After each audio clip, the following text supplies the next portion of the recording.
I was just reflecting on the presentations we had earlier, which I enjoyed a lot.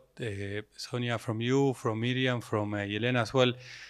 I will talk about the workplace, but from a different population. We have been discussing about typical office employees. I will refer to the manufacturing plant employees. I am a very pragmatic person, and I take that to work. I don't like a lot of high-level conceptual stuff. And in HR, we do a lot of that. And a lot of the things that we do in HR, unfortunately, don't touch the employees. I'm sure you will recognize in your own companies. That's why I'm very happy to share our experience in this particular organization with this particular project that we implemented a couple of years ago, and we are still on it. About the company OI, we actually manufacture bottles, mainly, jars, and anything that has is a glass container. We employ 24,000 people across the globe. You can see all the details there. It's a very old organization. It's a classic heavy industry. You know, glass is a quite heavy, capital-intensive, labor-intensive industry. Of the 24,000 employees that we have, around 21 work in our manufacturing plants. Just to give you an idea how important the plants are for us. 85% or more of our people work in the plants.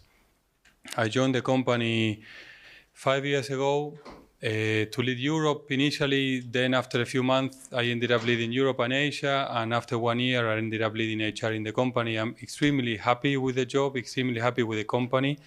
And we are very happy with the prospect of glass and the sustainability aspect of glass in today's society.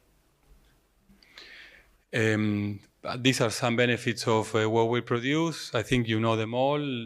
Positive for the overall taste and the quality of the food. When you see glass and not plastic, it feels and it is more premium. And of course, the sustainability aspect of glass is obvious, and that's why many people are starting to come back to glass after so many decades of plastic gaining market share to glass. These are some of our customers. You will recognize many of the brands, particularly wine, which is coming later on, is one of our preferred customers. Champagne, Prosecco, whiskey, cognac, all of that is really cool, and we like it very much. Also, we bottle water. This is actually shed water. It's not our product. So I'm not so happy with this one. But non-alcoholic beverages we also package. Okay, so this is about the manufacturing plants. We call it My Workplace Matters. This started around 4 years ago. We were discussing with, let me start again. When I joined the company, I went to most of the plants across Europe, and most of the plants were really awful. You can imagine a glass plant, very hot, the conditions maybe not the best, automation very low, at least 5 years ago, and the overall conditions outside the manufacturing area, so the canteen or the changing rooms, the toilets, the corridors were really, really poor. I visited a few plants in Poland, in the Czech Republic to start with, and I remember talking with the plant manager about his daily job and his challenges, and he very proudly told me that he was meeting in this very room. It was a typical meeting room of a plant leadership team every morning. This is what we call the war room. And I asked him, are you really meeting people in this room? The room was awful. The paint was falling over, the chairs. It was a war room, yeah? Yeah, but it was more than a war room. It was an ugly war room. The chairs were all broken. The projector was so old, it was yellow, not white. And I told the guy, Pavel, how much do you need to paint this place? No, we can't afford it. He said, we don't have the budget for that. I said, listen, whatever it takes, I pay for it. Just please paint this place. You cannot meet with your team every morning in these conditions. Of course, for me, that was obvious. For him, working in this factory for 35 years, it was normal. he couldn't even tell the difference between a beautiful place or that place, that war room that was in very poor conditions. So we started discussing with the manufacturing leader, how can we enhance the physical environment in the plants, and bring some pride, bring some engagement of the workforce, with no money. The communications team made me change the presentation. They put with limited budget. Actually, I had put with no money in the original presentation because it was true. We didn't have any money. So we started trying to be creative on how can we actually enhance the place without money. And I mean, you know this theory, you are from HR, most of you, and of course the physical environment has quite a dramatic impact on engagement and productivity, which is obvious, among other things, of course, but we are going to focus mainly on this particular aspect, which is the physical conditions in the workplace. With no money, how can we do it? And we started to think, okay, we need to enhance the physical environment. The engagement is fairly low, but by making small investments, among other things like leadership, like communication, like, you know, all of that, but the physical environment, the small investments can actually make a difference. And how can we do it also, and in parallel, trigger some empowerment in the plants? And we came up with a very simple concept, fairly simple. Let's award the plants with small amounts that they can use to enhance their facilities. Let them actually decide how to use those amounts. Let's not tell them how to use those amounts. The only condition is that whatever they do has to be engaging for the employee. So the plant manager cannot invest in his own office to make it nicer. It has to be for all the employees. It has to be something that serves a clear purpose for all the employees. And we have invested over the last 4 years almost 10 million euros or dollars on this. So it did work. We chose at that moment 2 KPIs, cost of production and quality, product loss and customer complaints. These were 2 existing KPIs that the plants already have, so we didn't want to complicate things too much. And we made it self-funded. So we put a little bit more money, or we increased the target just a little bit of these 2 KPIs, so that if they hit the KPIs, we would save the money that we would invest, in other words, right? So it was self-funded. As I said before, we didn't have any money. I remember we met with all the plant managers in Europe initially, 35 plants in Europe, and we showed them more or less this slide with a few other details, and they laughed. They really couldn't believe that the company was going to invest any money in the manufacturing plants. Until then, all the employees had seen only investments in machinery, you know, maintaining the furnaces, maintaining the line, the production lines, but not anywhere else in the plants. Some plants, really, I tell you, I went only once and I didn't want to come back. And the employees were used to that. So they were going every day to a place that was really ugly. From the entrance, from the facade of the plant, the changing rooms, the corridors. It was just not good, and many people had, you know, they got used to this after years and years. And one of the plant managers told me, come on, Pablo, listen, I understand that you are new in this company and you want to make a difference, but are we really going to see any money out of this program? And I said, well, listen, this was in the Netherlands. I said, Anton, just trust us. This is very simple. If you hit the targets that we're going to give you very soon, you will get some money. And the first quarter, I will explain later on, the reward that each of the plants received was on a quarterly basis, so that they would see the outcome. They would connect the reward and the result immediately. They didn't have to wait a year or 2 years actually to get any money. We wanted the impact to be almost immediate. The first quarter that we measured, half of the plants got one of the KPIs. And we gave them the money that we promised, and they used it, and we made a lot of noise around this. And the second quarter, all the plants got at least one KPIs, and half of them got the 2 KPIs. So they got twice the money, and they started investing this. And the investments became extremely positive. Here are a couple of examples, really. We have hundreds of examples now around the globe on how the plants are investing the money. And they are deciding how to invest the money, which is the beauty of this program. This is in Estonia. They put this kind of protection for the bicycles. They did a gym in Nuafanal in Mexico out of an ugly room that had nothing before. You can see the office improvement. We have canteens. We have I think this is in Colombia. They put a little roof between the car park and the plant. These are small amounts, 5,000, 10,000, 15,000, but quarter after quarter make a huge difference. I have seen places really transformed.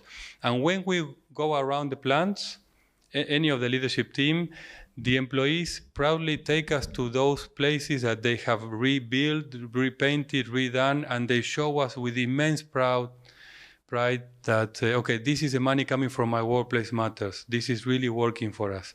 And we are super proud that this is actually having such an impact.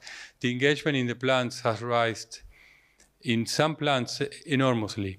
Not only because of this, but partly because of the physical enhancement that they did. So how does this work?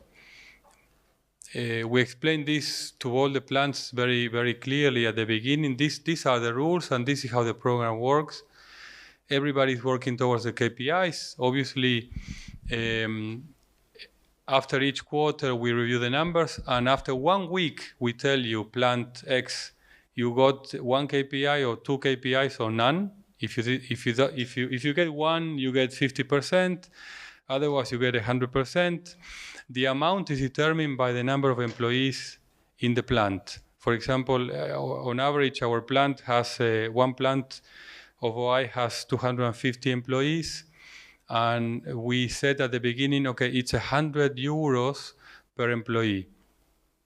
So if you hit the 2 KPIs, you get per quarter 25K. 25K is nothing really, but if you can invest that small amount in painting some area or changing the locker rooms or whatever, it's a lot. And quarter after quarter, after 4 years, you can do the plant, almost fully from nothing. And really important, they actually decide how to invest it. They involve the employees in different ways. They involve the union or the works council, depending on the geography that they are in. They have different mechanisms. Sometimes the employees are putting little ideas on a box. In other places, the management team is sharing 10 ideas and the employees are voting. It's very creative and it's down to the plant. The only thing that we ask them as well is to send us picture of the before and after of whatever they do in the plant, so that we could share these examples with other plants to give them ideas on how to invest the money. We created a SharePoint and we loaded all the pictures every quarter for the last four years onto this SharePoint, so that all the plant managers and all the leadership teams have access to the pictures and can come with additional ideas on how to invest the money. It's very simple, and it doesn't cost anything for us, and it's changing a lot how people actually work and how they engage in the manufacturing plants. As I said, no policy on how to involve the employees. They take the decisions, and the way they engage with their own workforce is up to them. And we don't tell them how to invest the money. It has to be sustainable. The only thing that it was a little bit out of the norm at the beginning, a couple of plants asked if they could accumulate 2 or 3 awards and then invest at the end of the year, for example, to do a big family event.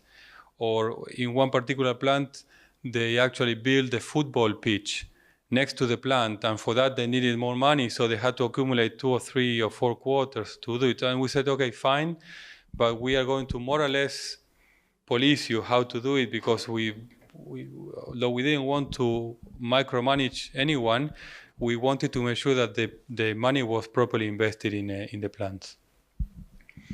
And this had a huge impact on the engagement and the motivation of the employees. We, like many of you, we have our annual employee survey with Gallup.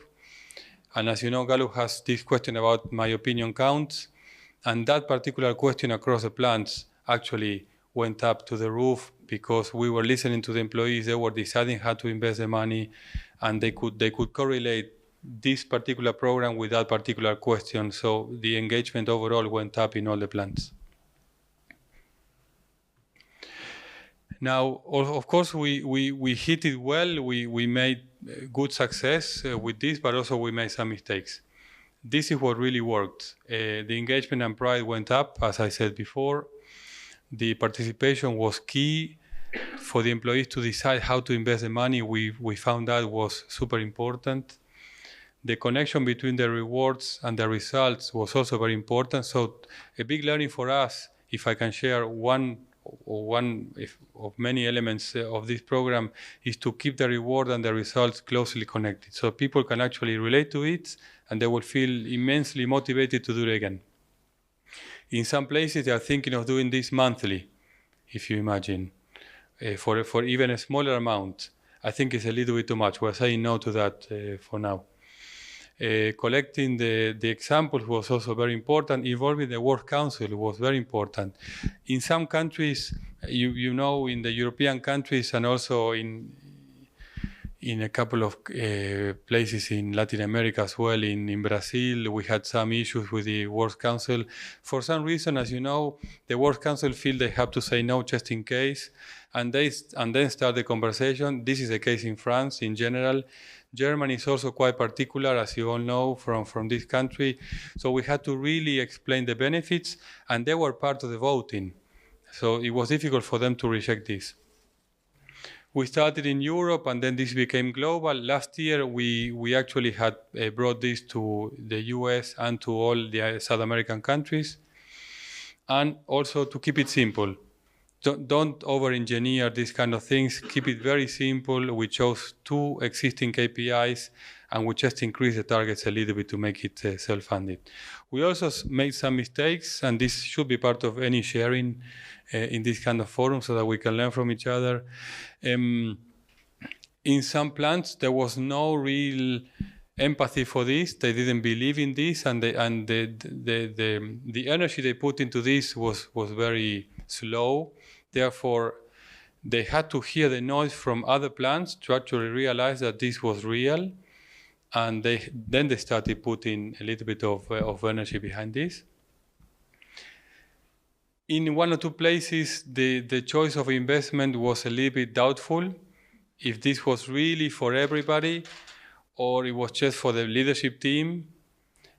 So, okay, we give them, in my view, we gave them a lot of freedom at the beginning without a little bit of guidance, and we could have done it somehow better in that sense. The administration was a nightmare. We had so many fights with finance because they wanted to know how to invest, if this goes to this account or the other account. I remember I had so many fights with these people. In the end, we got into a nice rhythm, but it was a nightmare at the beginning. I told this about the savings, and I also believe that we should have globalized this program much earlier. It took 3 years in Europe to actually take momentum and then globalize it. We should have done it significantly earlier, in my view. But overall, it's still working, and it's working very well. And I think that's it. Maybe a bit too early.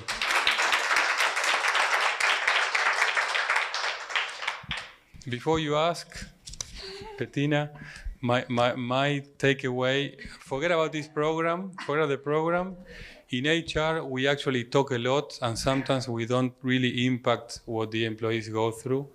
And one of my takeaways in my HR career is to stop touching paper or processes and really try to touch people. My team my team already knows me, and they tell me before they actually think of any new program or process or tool, they put it through the Pablo test, which is, okay, how many people this will touch actually. And whenever they come back with the training or with a new tool, my question is always how this will impact Joe in the line leader in Shanghai, or the workshop operator in Colombia, because many of the things that we do actually have no impact on the employees. Someone said it in the morning, we do a lot for ourselves, but sometimes we miss the actually customer that we have in the companies, which are the employees.